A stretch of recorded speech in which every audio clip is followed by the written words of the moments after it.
Hello again, everybody, and welcome to another edition of Browns Latest. I'm Dave Grendzynski, but you can call me Grizzer, and this is where we'll get you caught up on some of the latest news and the tidbits that are tied to our favorite team in the NFL, the Cleveland Browns, and we do it in an orange quarter zip. But the only time we ever take off the orange quarter zip is when we celebrate crossing a threshold on subscribers. Like right now, we are so close to 14,000 subscribers. When we get there, we will give the orange quarter zip a rest for just one show. We are so close. I feel it. I feel it's going to be the next couple of days. We'll get there and we will change the orange quarter zip for just one show. But thank you to everyone who has subscribed to the show already. All of you who have liked our previous episodes and those of you who get your comments down there in the viewer comment section. They are a big part of our little show. Which, speaking of, coming up, ooh, how about this? How about this alliteration right off the top? Dixon disses Deshaun. We'll also talk about Bleacher Report, ranking the NFL's quarterback rooms. And here's the thing. I guess they showed us some respect. You can help me decide whether or not they did. A college wide receivers BOA may determine if they are DOA once they are drafted.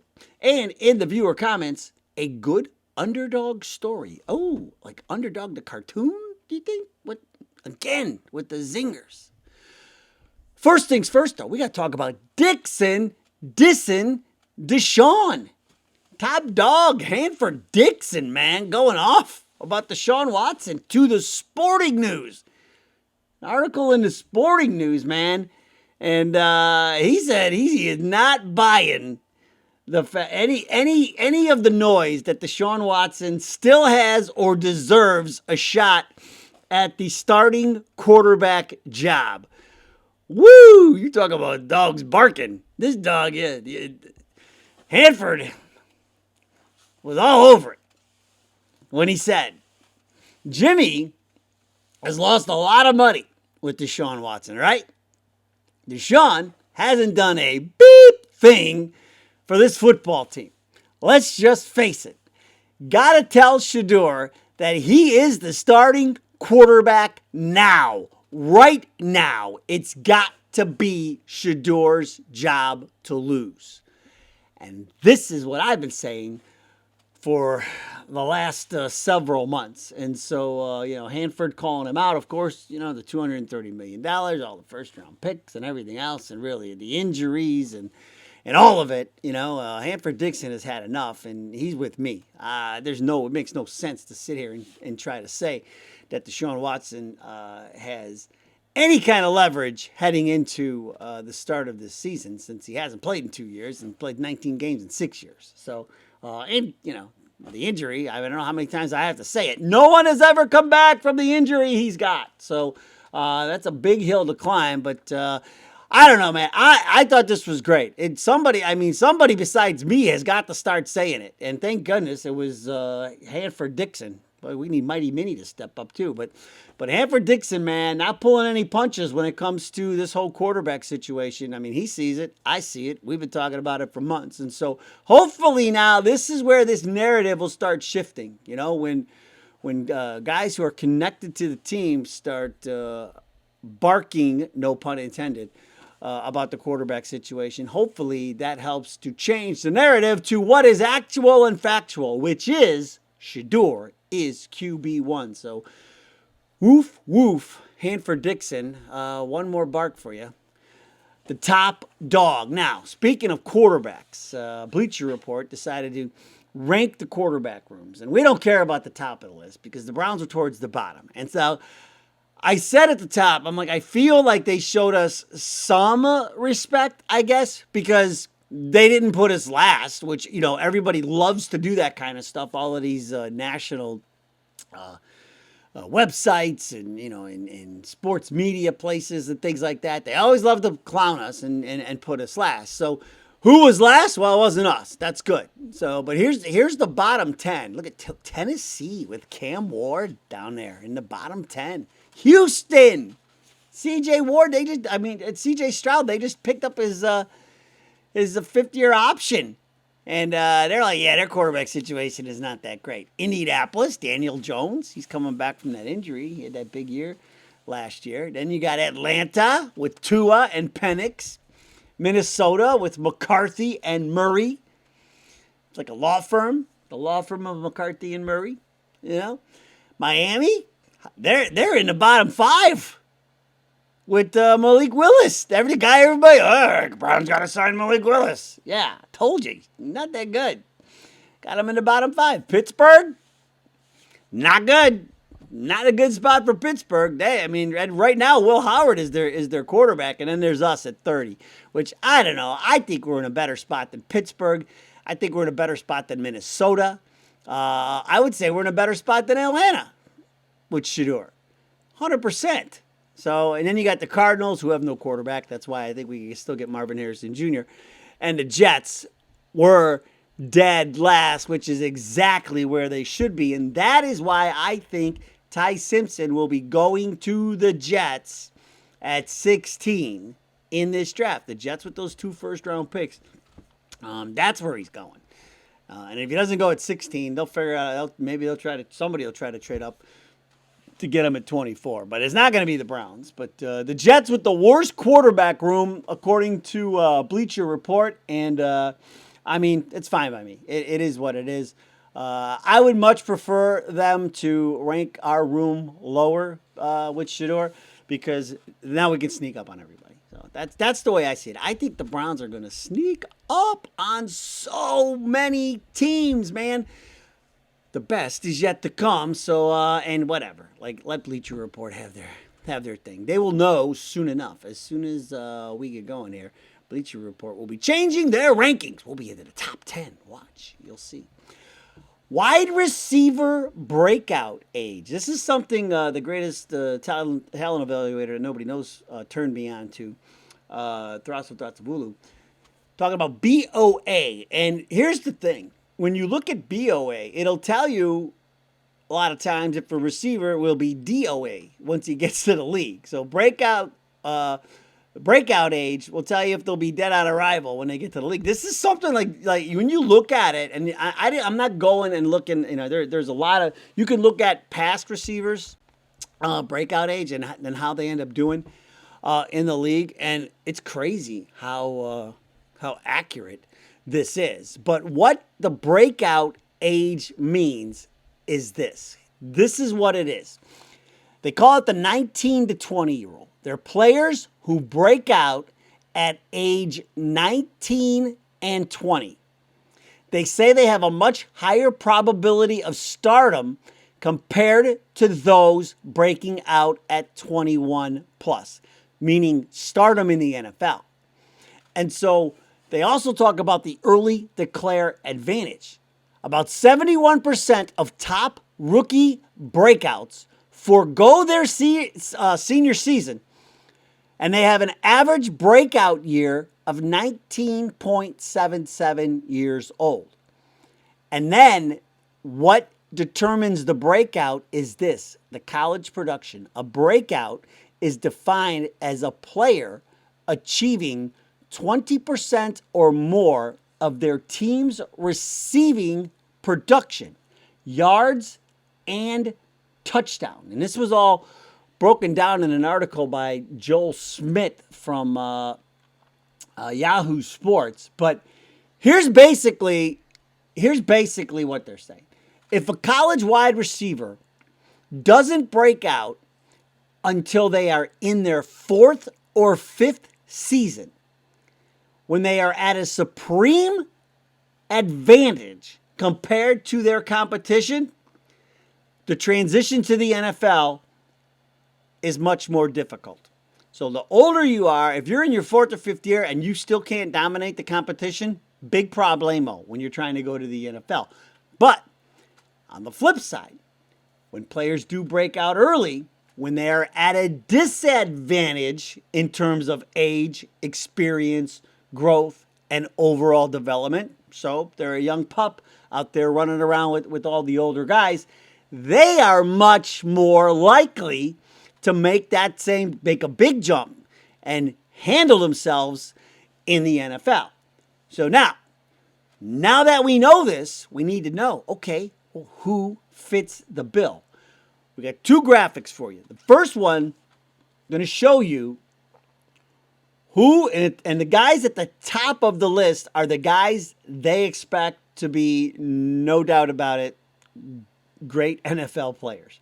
And then the guys towards the middle, it's like the yellow light. It's green light, yellow light, and then there's three guys with a red light. And wait until you see who's got the red light on this first list. These are the early round guys. These are the guys that are supposed to go in the first, second, or third round. And then I got a graphic that'll show you the late round guys and who's got red light, green light, yellow light.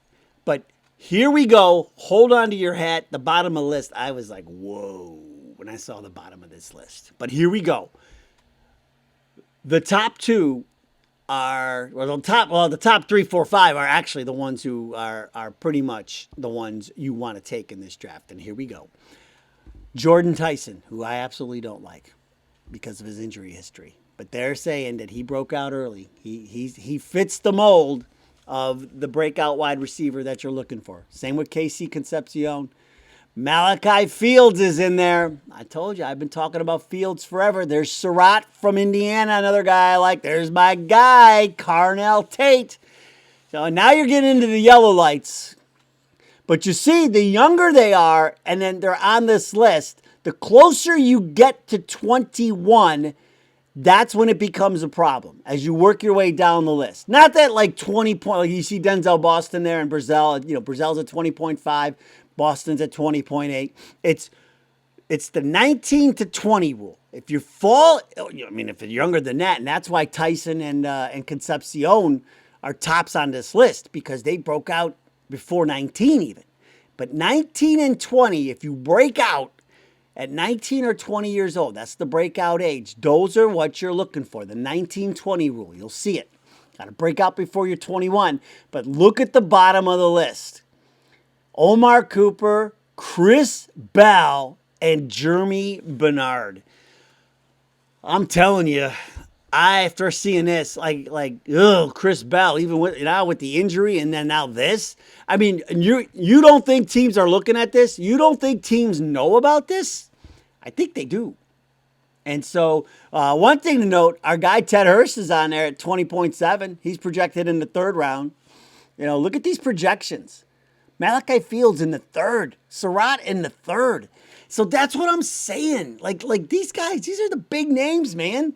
Brazil in the second.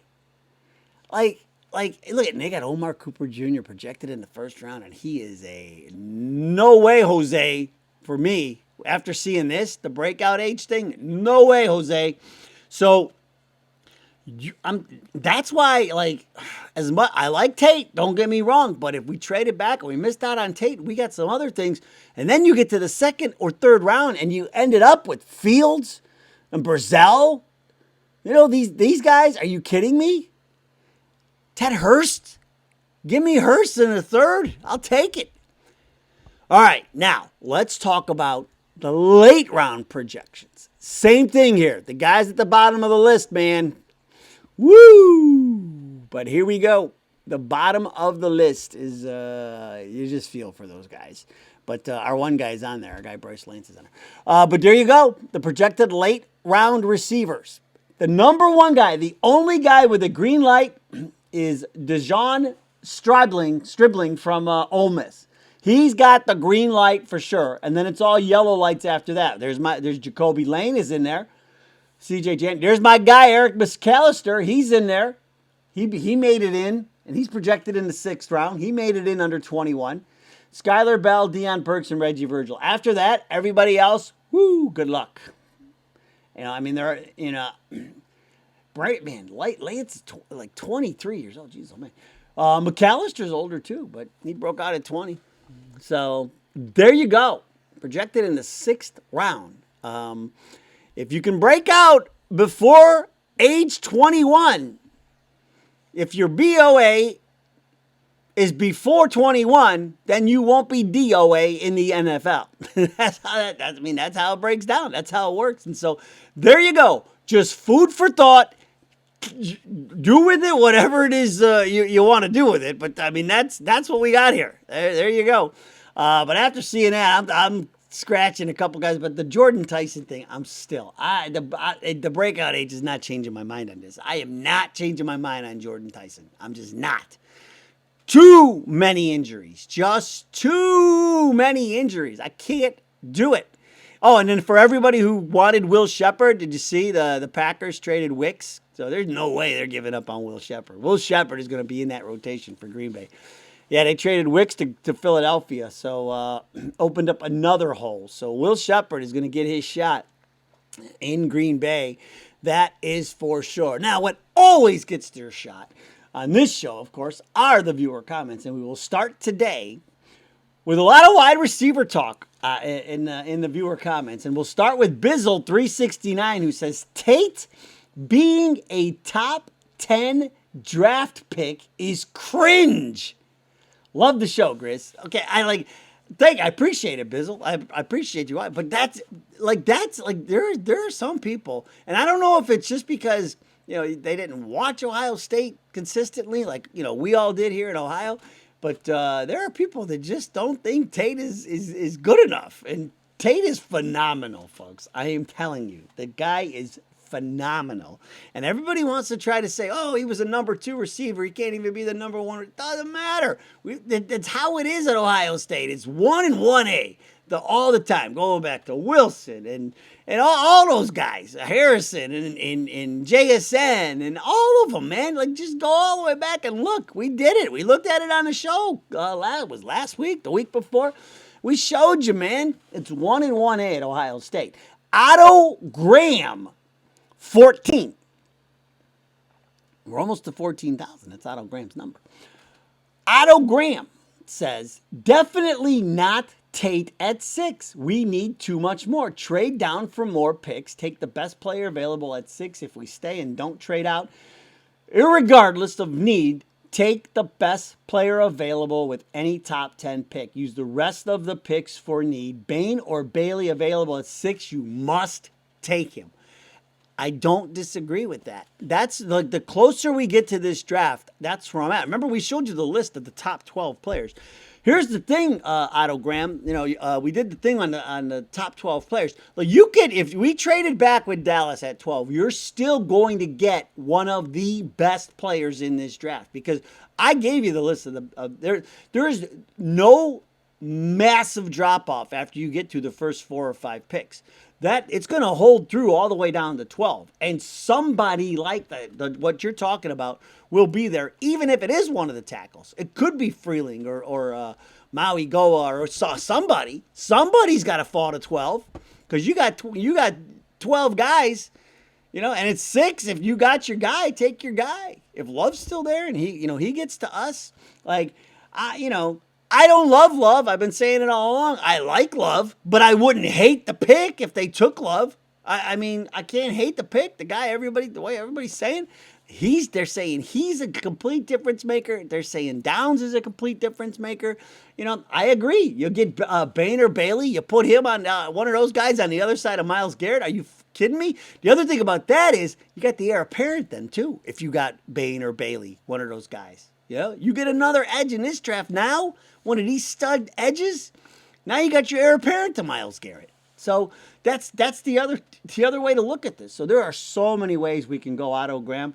Great take. Then Victor Grimes checks in and says, Victor Grimes says, I believe it would be a major mistake not to take Tate at 6. And so this is what I'm saying, folks. Whatever we end up with, I love Tate, don't get me wrong, but whatever we end up with at the top, I think we're all going to be very, very happy with the way this shakes out. Because what we need, and this is to the point, taking the needs later in the draft, what we need, and we just saw it in that graphic, you're going to get guys, in the third round that we've been talking about for months.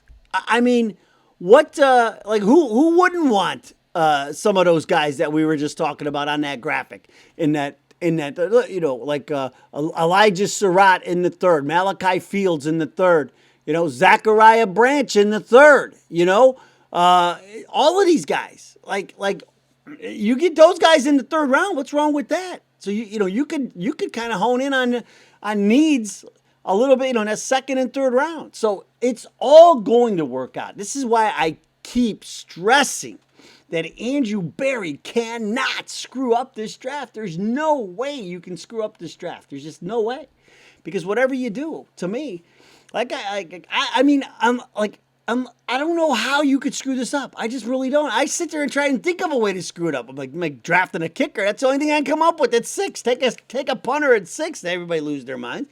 But other than that, like, there's no way. There's no way you can screw this up. Alex, SOHIO. Alex with a capital S. I think it's the number 0, H, but I like to go OHIO.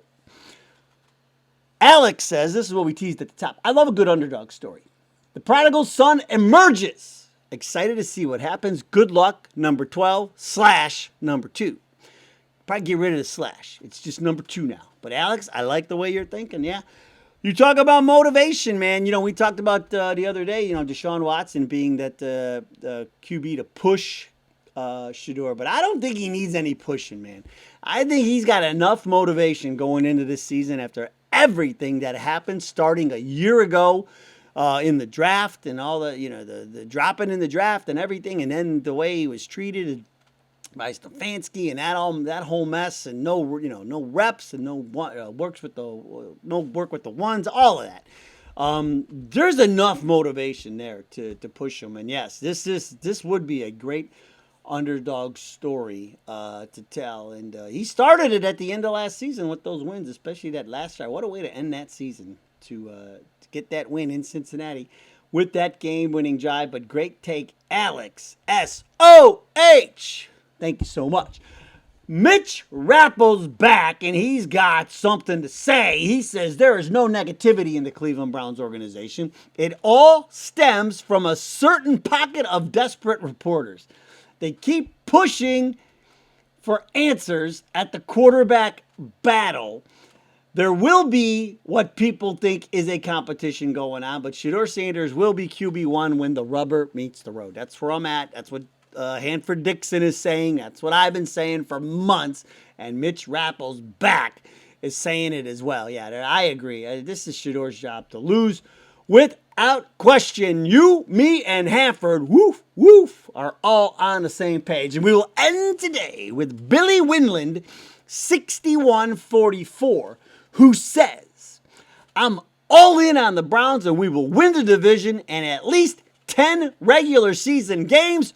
Go Browns! I totally agree, Billy Winland. I totally agree. I'm betting the 10 wins. I am betting it. I already bet over 6.5. I'm telling you, man, people are going to sleep on us. They rank our quarterback room third from the bottom. You go ahead and do that, because that's just somebody who is not paying attention over there at Bleacher Report. They are not paying attention to what's going on with the Browns. All right, that's going to do it for today's show. Thanks so much for joining us. Go Browns! We will see you next time.